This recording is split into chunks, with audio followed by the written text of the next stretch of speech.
Okay, yeah, okay. All right, we'll go ahead and get ready to get started. And can you let us know what public officials are with us tonight? Yes. Mayor Kathy Perry. Good evening. Safety Service Director Barb Sylvester. Present. Law Director Justin Richard. Present. Chief Counsel Bill Bartos. Present. Is there anyone here from engineering? Economic Development Director David Maley. Present. Parks and Rec Director Steve Pedro. Present. Let's see. Income Tax Budget Director Lori Hadakidis-Boron. Present. Is there anyone from administration that I missed? That's it, President Pro Tem. Thank you. And let the record show all members of council and council president are present. Community development. Thank you, Mr. Lewis. I have one request that falls under old business. It is parcel number 600460. It's a 6,600 square feet parcel located 212 First Street Northeast, which I believe is across from the First North Building. It is a zone change from O1 Office District to B2 Central Business District. I believe we had a representative here that was interested in opening up a retail apparel, sports apparel shop. We will have a public hearing scheduled for April 18th at 6 p.m. Does any of council have any questions regarding this request? All right, seeing none, we'll move that one along. I have one request, which is a new request to allow the city of Maslin to accept an Obie tiger statue valued at $90,000 from an anonymous donor. Please see attached. Mr. Maley or anyone from administration would like to come up and speak regarding this request.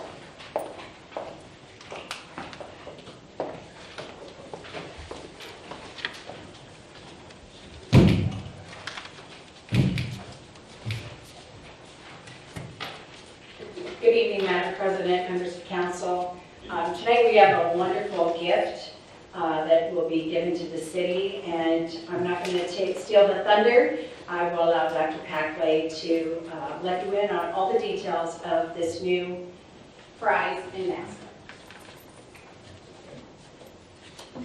Thank you for the opportunity to talk to you tonight about putting a statue of Obie in Maslin. Our Maslin High School football team is locally famous and has a national identity. Its Obie mascot is the most recognizable high school mascot in the United States. These Obie are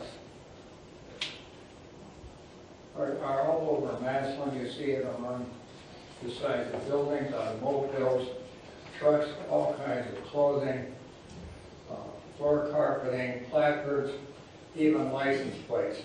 But these are all two-dimensional representations. And the Booster Club has gone on to commission a three-dimensional statue of Obie. This is a statue. And please note, this project is fully funded. No taxpayer dollars or public money have been used or will be used in this effort.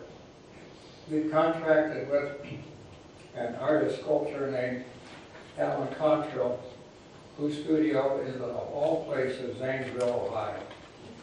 He's a local guy. He was born and raised in a small town outside of Zanesville and played high school football and actually participated in the game at Tiger Stadium.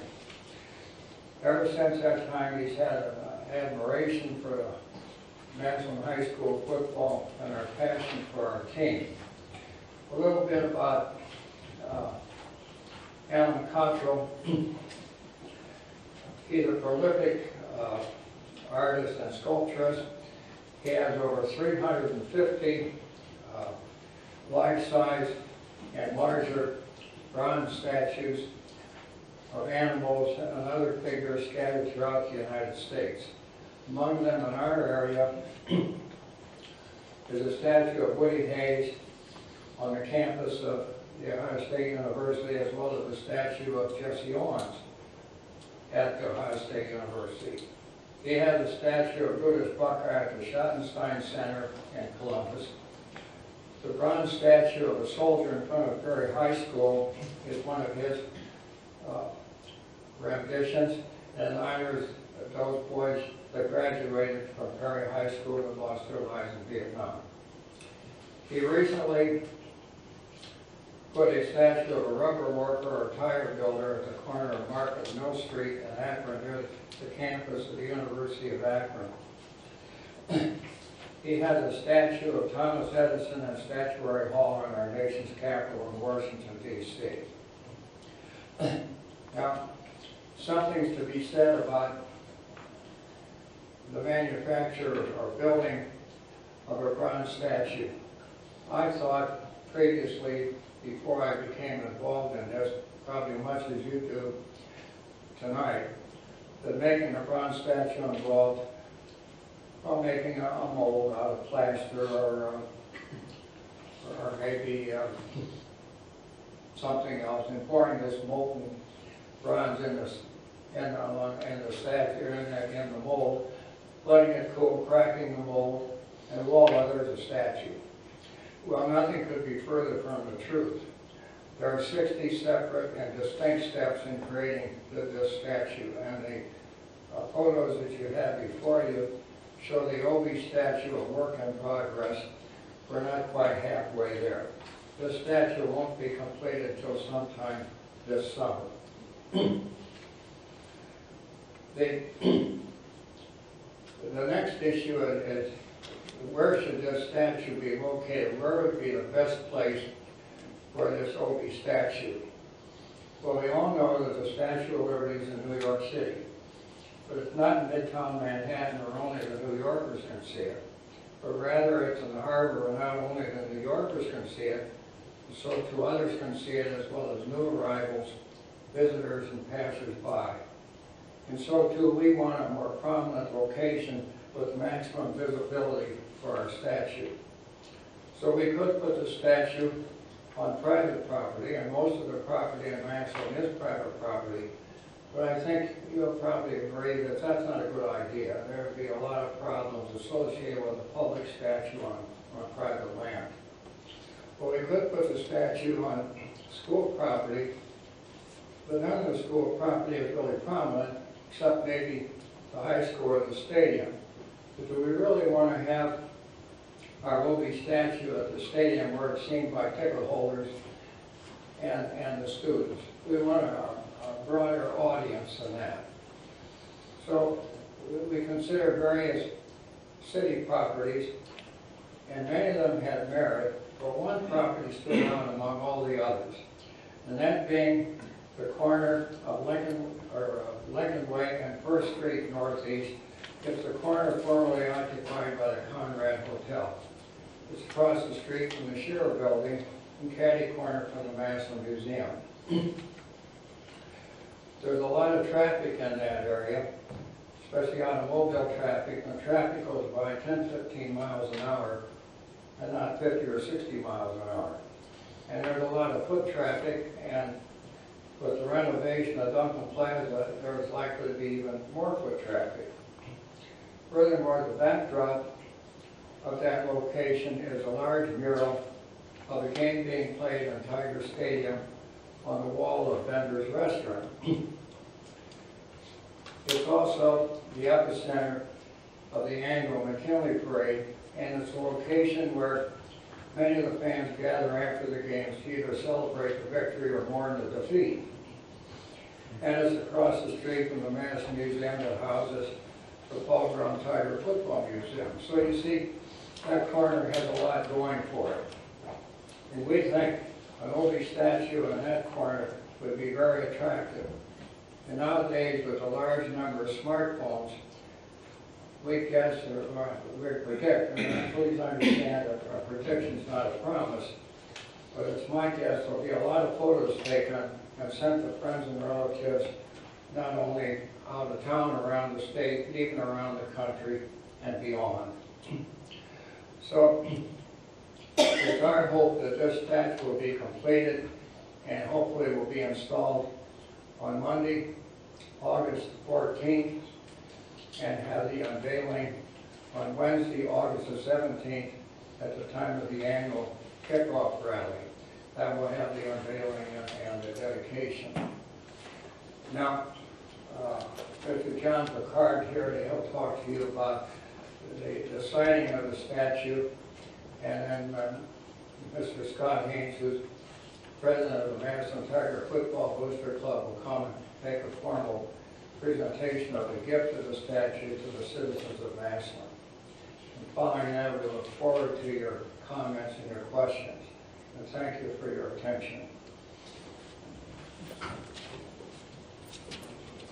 Just to follow up before John speaks, I did want to let council know that we have been working on this project with Dr. Packley and the Booster Club for many months, and we're finally at the point where we can bring it to council for your support as well. And once John finishes talking, they'll be here to answer any questions. Thank you. Mr. Picard? Yes. Thank you, Dr. Packley.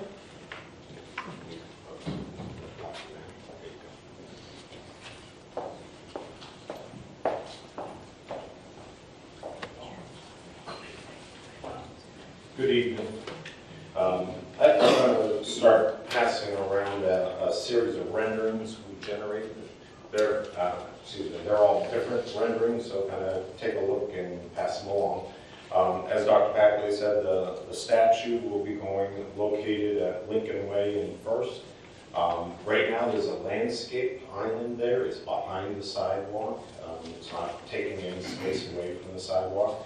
One thing I'd like to note is that the statue is a little more than 8 foot tall. So when you see the renderings, the human persons in my renderings are 5'6", 6 foot tall, average height.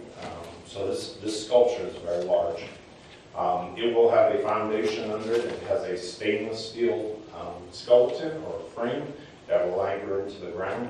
That's a little bit of a challenge, an exciting challenge, because Obie's out there and we want people to touch him, quite honestly, and maybe set a small child up on his shoulder, those kind of things, and interactive.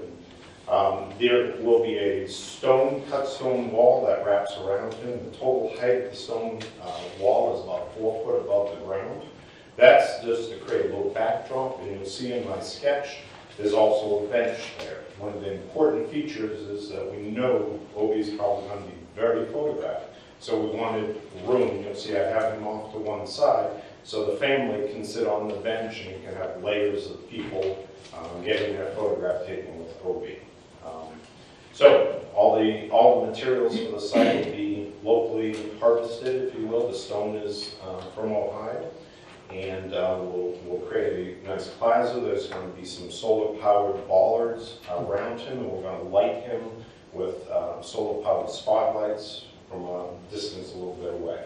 So he will be well lit at night, excited to see. And again, he is about 8 feet tall, a little more than 8 foot tall, so very sculpture actually. Okay. And with that, if I could introduce Harry Haynes, the 2022 Booster Club president.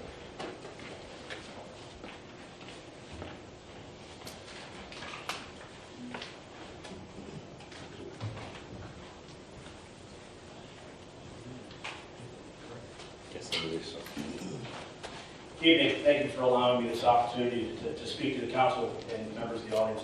Dr. Packley, I really appreciate the opportunity to be involved in this project. Like Doc said, over the last few months, a little more than a year, myself as the 2022 Booster Club president, along with Tim Berner, who was president number 88 from last year, it actually came to fruition underneath his presidency, and the tail end of it came under mine.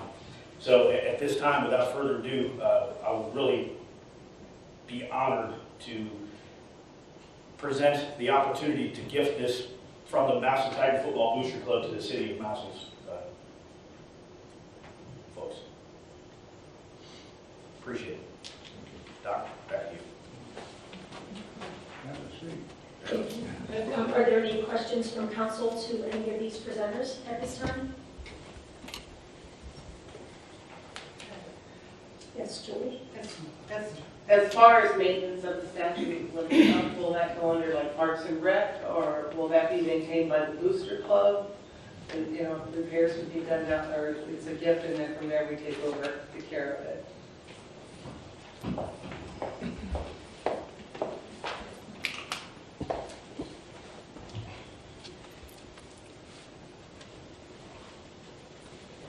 It's a great question, Julie. It would be a gift to the city and to the residents of Maslin, so we would insure that statue for any one type of damage, or someone should have a wreck and either crash into it, we would insure it. And as far as the street department would probably be the ones to take care of it, because we do have street maintenance that does our trash cans downtown, and we would notify the Booster Club if there was any damage to it. But I think it's going to be a huge attraction to this community, and I think along with Paul Brown Tiger Museum, that there will even be more people visiting the museum now with Obie on the corner. Thank you. I think it's a great idea. I like it. I love it. Yes, Mr. Lombardi? Thank you, Mrs. Krieger. As far as the plaza and the backdrop, and the ballards and everything, is that all included in this $90,000 gift? I believe the statue is $90,000, so the gift does also include the seating and the wall as well. Okay. Mr. Gray, do you have a question? You read my mind. I'm assuming this is all city property that this is going to be located on, right? So there's no transfer of That's property correct. needed. Okay. Very supportive. I think it's a great idea. Thank you. Any other questions? Okay, seeing none, thank you. Oh, I'm sorry, Mr. Snee. As you can tell, I'm a little bit of an Obie fan. Yeah, just a little. Council meeting and work session. Did anybody contact vendors and get their opinion on this? We're actually working with vendors on another ask from them, so it will actually complement what they're doing. Okay. So Good enough. it is city property, so we're working with both entities. Okay, that's what I wanted. Thank you. I have one question. It does not have emergency language. Is there a timeline that we have to adhere to? So there is not. Dr. Packley said Monday the 14th. It's actually Monday the 15th, where they would unveil. No, the erection would be the 15th, and then the Unveiling on the night of the pep rally. pep rally. Okay. Monday, they would cover the statue and have it finalized, being put in place. And then Wednesday at the pep rally, they would do the unveiling, and it would be an added bonus to our pep rally. So I just wanted to clarify that. And Jill, we brought it to you early because we wanted, with them putting this type of money and time in this project, we wanted council to know about it and not to have any hiccups in order to place it in a timely manner. So if you need to give it 3 readings, that's fine. Great, thank you. Mr. Herky. Thank you, Mrs. Creamer. I want to elaborate a little bit more on what Mr. Lombardi asked, just for clarification. The cost of the renovation of the landscaping area is included in this, and the city won't be having to pay for anything there. And I can't really tell from the map, do we lose any parking spaces in that lot, or is it the same area? According to John Patrick Picard, we do not. Okay, thank you. All right, thank you so much. That's all I have, Mr. Lewis. Rob? Thank you, Mr. Lewis. No new legislation this week. We do have the Economic Development Inducement Grant for Johnny's Music Shop that's up for second read on Monday. And if there are no questions or concern, I'll bring that forward for a vote next Monday. Thank you. You all don't have to stay. Dr. Patrick. Health and welfare, I have nothing this evening. Parks and Rec. Yeah, I have a request for legislation from the Parks and Recs.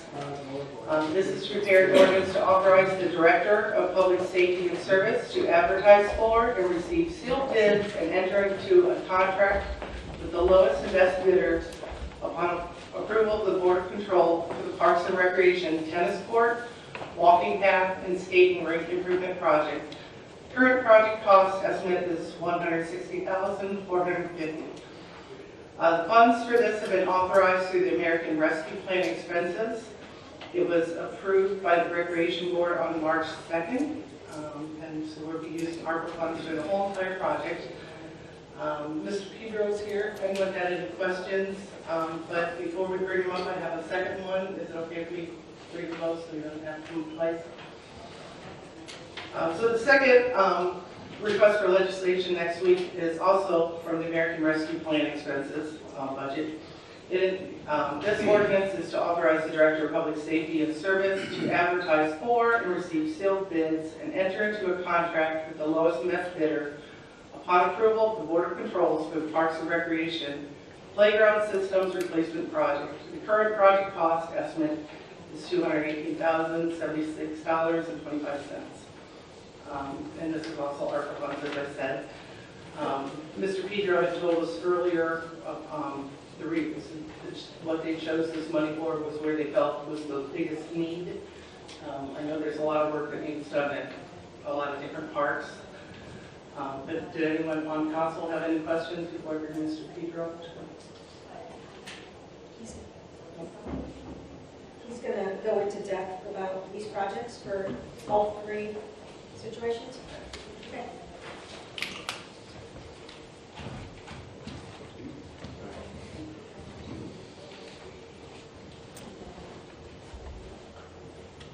Hello, everybody. Thank you for having me here tonight. The first one is the tennis courts, walking path, and skating rink. The two tennis courts are Franklin and Wampler, and the skating rink at Wampler Park will be resurfaced, and it can still use skating rink. Inline skating is what it's been used for over the years. But we're also going to have 4 pickleball courts in there as well. Some of you may or may not know pickleball is the hot sport right now. We have a great following at the rec center, and for the outdoor courts are really in need. Everybody's doing it, and it's time for us to catch up with that sport.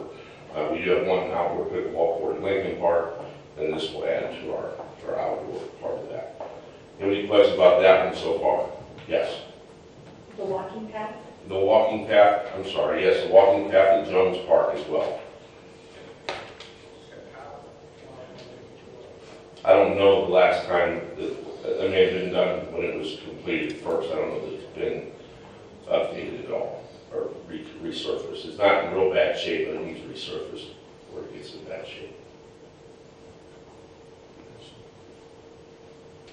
Is that going to be asphalt surface, or is it similar to the walking track in Massillon? That's asphalt as well. I know, with the rubberized types of cover and painting or whatever. Yeah, that's not rubber. It's just it's a paint. There's no rubber in it at all. Okay. Yeah, it will be. It's resurfaced, and then they put the coating over top of it. Yes. Thank you. If that's all for that one, I'll go to the next one. That's okay. The 3 playgrounds that we'd like to replace are at Walnut Hills Park, which is across from. It's like a little kiddie playground across from LC Jones Park, the LC Jones Playground, and Franklin Park. Those are the 3 oldest playground systems that we have. So it's time. It's been a long time. I don't know when they were put in, to be exact, but it's been a very long time. So all 3 of those will be replaced with similar accessible playgrounds. See on those, I had a company, people that I know, we do a lot of work with, just have them come out and look at them. We don't necessarily have to go with that company, and the price is there, so we have to put it out to bid. So whoever gets it, they're going to do the same. It's what we want. It's going to be accessible playgrounds for people to play on. Anyone else have any questions? So I think there's a need. I talked to Mr. Pedro that they want to get this, does have emergency language, and so next week I'm going to go ahead and avoid the 3 readings and bring it up for vote next week. If there's any questions at that time, just because they want to get started in the bidding process. This one, please. Yes, Mr. Lewis. So the pickleball courts, Can you still play tennis on those? Not in the rink. Those are gonna be in the rink. Oh, they're gonna be in the night rink, they're not gonna be in the tennis court. Now, I will probably paint pickleball lines, at least 2, on the tennis courts as well, to see where we're at with pricing. It's not gonna hurt to have 2 extra up there. But you can, yeah, it's just 2 different nets. Okay. One net's lower than the other. So we're gonna clean up the rink and put pickleball in it, Yes. and then, And then resurface the tennis courts up there with pickleball lines if it's available. Jill? I think this is great for these parks. My only concern is, I know we've been having some vehicles drive through Walnut Hills Park and L.C. Jones Park. So I'm kind of concerned with new equipment being there. Are we opening ourselves up to possible vandalism? With those drives being open for the cars to be just driving through that area? I can tell you within the next month or so, Walnut Hills will be blocked off for sure. And honestly, to do for Walnut or for Jones Park, that maybe we need to look at that. And unfortunately, and I know all of you know this, anytime you do anything, somebody may or may not vandalize it. Hopefully we can get it cleaned up and it's enjoyable for everybody. But I can't guarantee that there's not going to be vandalism or spray painting or. Well, if you're going to work to block that driveway off Yeah. at Walnut Hills, that's going to be. Yeah, that drive for sure. If you guys, some of you may be unaware of it, I don't know why it's always been a drive, so to speak, for people to drive through. We've had the one end blocked off with a rope or a wire, and 2 years ago, I think somebody recycled it, I don't know. But that part for sure, it won't be accessible for vehicles unless they really find a way. Okay, thank you. Thank you.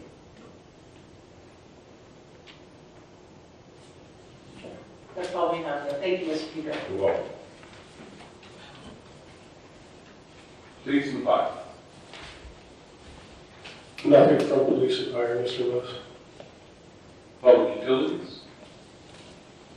Not at this time, thank you. Rules and courts. Nothing for rules and courts this evening. Streets and highways. Nothing for streets and highways this evening. All right, finance. We have a few things here. The first thing we have is please prepare legislation to appropriate the unappropriated balance of the general fund of the following accounts. And you see in the accounts, there goes the salary council, PRS council, Medicare council, and the salary treasurer, PRS treasurer, Medicare treasurer, all for a total of $2,524. As explained here, there is a ordinance on the books now that council, treasurer, mayor, auditor are able to get raises that are going with the consumer price index. We budgeted for that to be at 3%. However, in this past year, it was at 5.3, which was abnormal to be that high. As you can look at the historical average over the past 10 years, you see a lot of 1.5 to 2.5 in that range. So we did come in higher.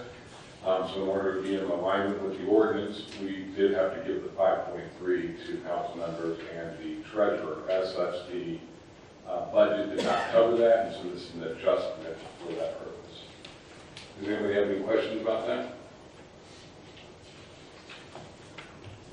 All right. I will sign and have it considered for Monday.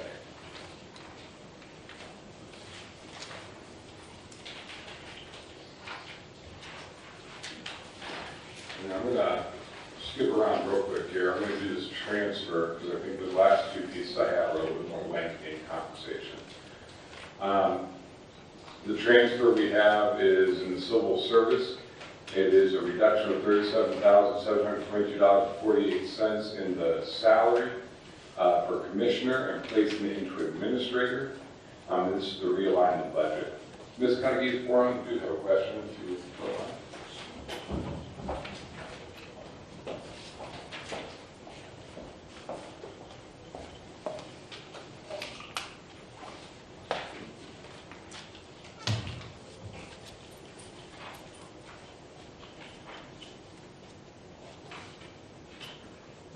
Good evening, everyone. Just a quick explanation of this adjustment, why it was budgeted in one line, now it has to go to the other. But basically, we decided to create two accounts. The administrator is paid differently than the commission. So the commission is paid monthly, and the administrator is paid as we are bi-weekly. And so there were two accounts created. The numbers got flipped, so we're just moving the numbers from one fund to the next. No increase in the budget or anything. Does anyone else have any questions?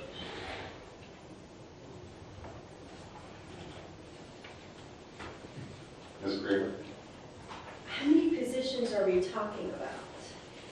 And you said there's There's three civil service commission folks, and there's one civil service administrative EEO.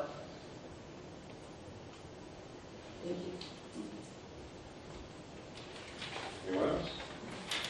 All right, thank you. Thank you. All right, the next piece I have here, we did discuss at the last work session, but we held off on it because we wanted to get some language adjustments. So what we have here is we do have the proposal to increase the mayor's salary to $90,000, but thank you to the law department, they did that, do what we requested, and that was put in an adjustment in the wording that captures the fact that the CPI for that 2024 year would not be part of this. And they did that also for the auditor, which we had $77,000. These are drafted separately, so they will be two separate ordinances.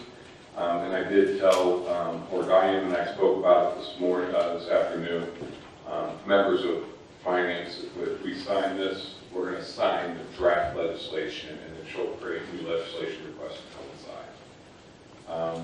We also have here the Ohio Municipal League survey. I don't know who put this together. Was you, Mr. Third actually put that together. Do you guys want to discuss this at all, or was that anything tonight? No, that's one. I think there's probably others in there, but that was just a quick draw, if you would.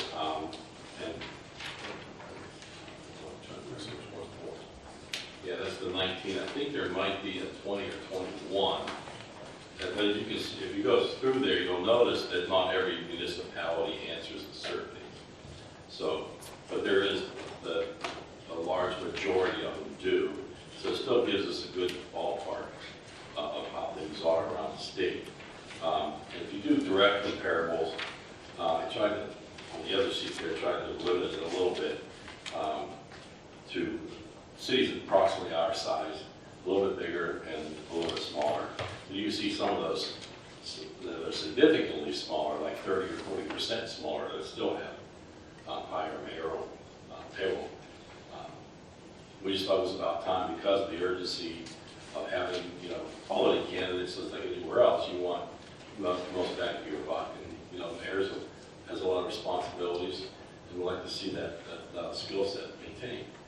That being said, it has been kept low for a while for various reasons, and we just think it's about time that we look at catching up with some of the other municipalities, so we're competitive in every respect. Mr. Lombardi? Thank you, Mr. Lewis. I just want to make a clarification, and I'm going to ask you. I handed this sheet out 2 weeks ago at the work session. I believe what you told me was this was just your compilation for the numbers that you picked out here. Yes. Okay. So, Yes. Joe, that answers your question. You had that name, was where did these numbers come from? Here's the OML documentation that I asked Diane to hand out is where those came from.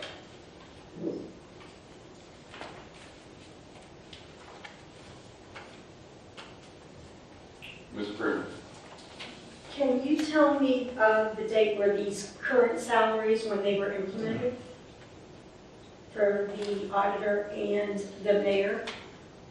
When were those salaries implemented? Since we keep referring that there hasn't been a raise for so long, when were they implemented? What year? don't believe that was part of the survey. No, I'm talking about our current mayor and our current auditor. Oh, that, When was this salary, what year was the current salary implemented? if I'm not mistaken, it would have been under Mayor Chickenelli, so it's been 3 I years. need that verified. I guess I would like to know the year. Mhm. Because there's been a lot of discussion going on, and I'm getting different answers, so I would like to know exactly what year these salaries were implemented. I raise my hand, I don't know the findings. So I can say that I believe we stopped or we froze salary raise increases for elected officials like 2014. So that means come 2024, it'll be about 10 years since they received a raise. Prior to that, we had the same ordinance as we have now, which was a CPI increase every couple of years. So, I mean, we can look it up to see when the original set, but it's going to end up being, a couple of decades, 3 decades ago, and then increase incrementally by that 2 to 3% every few years as CPI. Because when I came on the council in 2012, that's what everybody was doing. And at that time, the mayor was only making about $68,000. A couple percentage points up, you're at about that 71 where we're at now, or 72. So that's a brief summary of the last 15 years, at least. Yeah, just so I can have the years, that would be helpful. Thank you. Anyone else?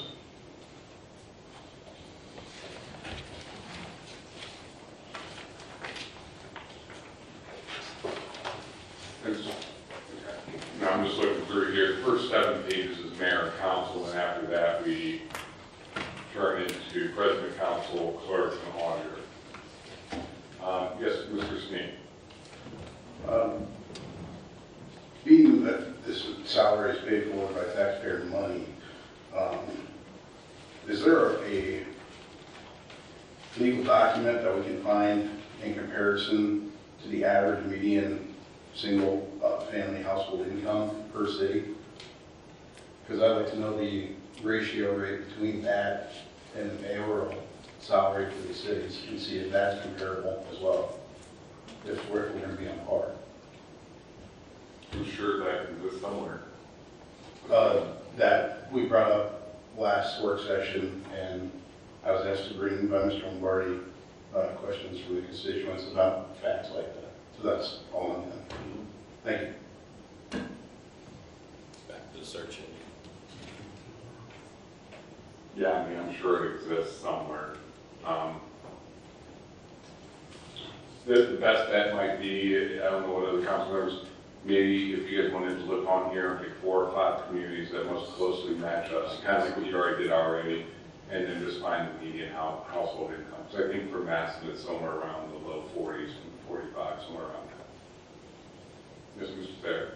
If I may, when we did contract negotiations for the fire department, we used close comparables like Kent, New Philly, and Dover sometimes, and Barberton.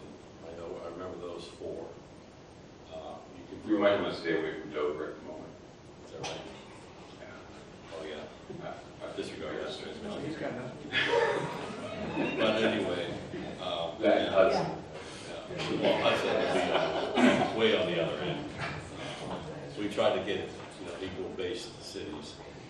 But how much has changed in the last 12 years? I don't know. I didn't follow all that. But I know some things have changed.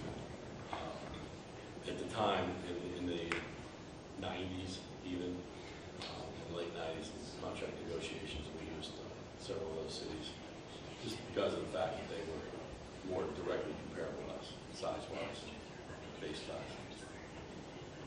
But anything else that's, technically in the state, whatever criteria you want to use, you can filter it any way you want. Ms. Lombardi? Yeah, I guess the most recent census data would be, 2020 would probably give us the most accuracy to those figures. So I'll make up 5 or 6 comparable communities. Is my mic working? You only got 1 cord going. Oh, You're not gonna hear. You only got 1 cord going. I mean, yeah, that's fine. Oh, okay. That's good. I thought one was for speaker, one was for mic. It's not working. It's not, no. Anyhow, I'll just do like 5 or 6 comparable communities.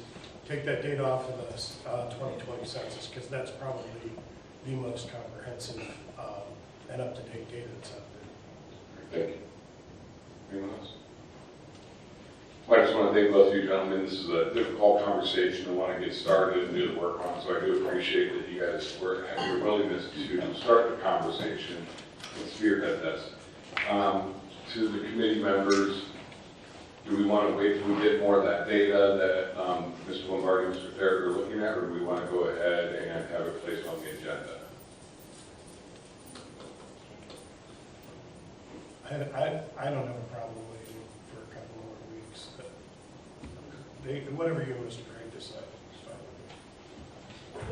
I agree with Mr. Lombardi, I don't see the urgency, given we're talking about 2024, so I think better building it with all the data we can have. Ms. Harper-Smith, do you have any questions? I don't think their mic's working either.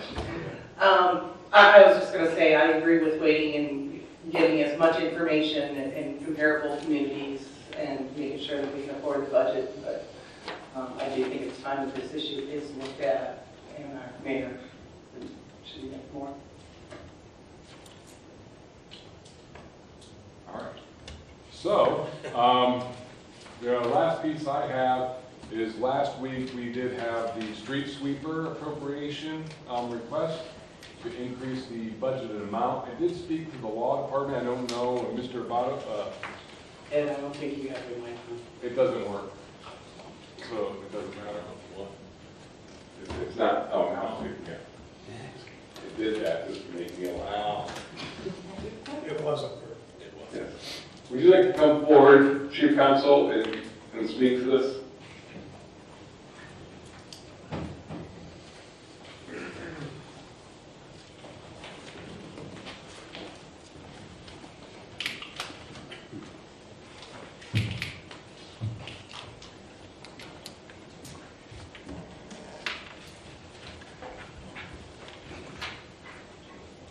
Hello. Okay, you're right. All right, there we go. Okay, so I believe, go ahead. So the question that was before us wasn't so much about the appropriation as much as would this have to come to council to authorize the utilization of the state bid process, if I'm remembering this correct? Yeah, I believe that was the question. And under the applicable section of the ORC, when contracts are over $50,000, they require approval by ordinance and a public bidding process. And an exception to the public bidding process is the state contract. So that's an exception to the public bidding process, but not to the approval by council of the purchase itself by ordinance. So I would say that the actual approval itself needs to be approved by a separate ordinance approving the purchase by the state contract. So you would have, just as you do in any other instance where you approve the, a project, you approve the bid of a project, and you have the finance piece for the bid. Similar to that, you would approve the purchase by the state contract, and then you have the finance piece. So it's the same thing. It's 735.05. It's approving it's authorizing and directing by ordinance the expenditure, and the exception to the bid requirement is the state contract that it needs to be, I'm guessing, an ODOT or a DAS state contract, but that's I'm sure the administration has that answers. Anyone have any additional questions? Thank you. Anybody from the administration want to speak to this? Or will we be seeing legislation requests in maybe 2 weeks?